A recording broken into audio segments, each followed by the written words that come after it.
कुख्यात गैंगस्टर मुन्ना बजरंगी की बागपत जेल में हत्या के बाद देवरिया जेल से जो खबर आई है कि अतीक अहमद ने कैसे एक व्यवसायी से उसकी 5 कंपनियां लिखवा ली, उससे साबित हो गया है कि अभी भी जेलों से इन माफिया डॉन की समानांतर सत्ता चलती है।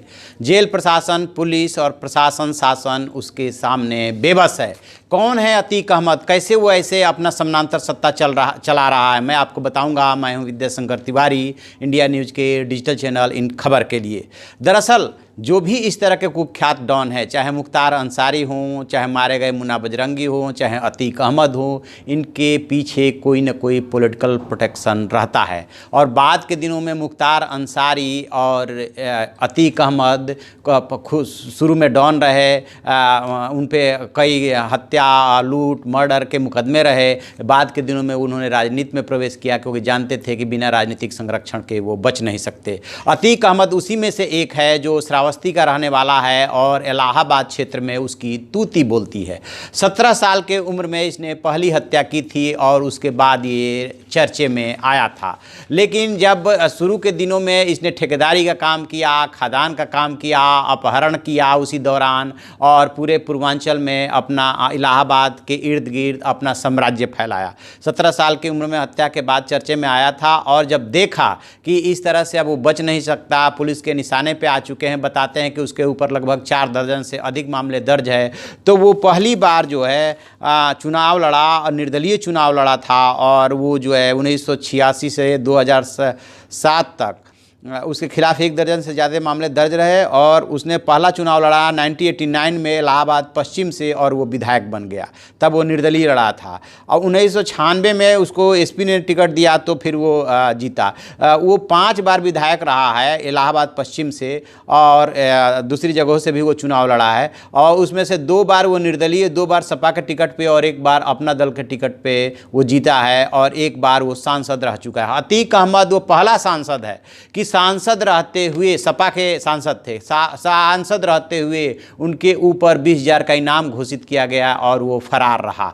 तो ये अतीक अहमद का कुछ राजनीतिक इतिहास है कि किस तरह से वो उसने अपराध से राजनीति की दुनिया में कदम रखा, किस तरह से राजनीतिक दलों ने उसे संरक्षण दिया। 2 बार वो अपना दल से विधायक रहा, अपना दल बीजेपी, केंद्र में जो एनडीए की सरकार है उसमें बीजेपी का सहयोगी दल है।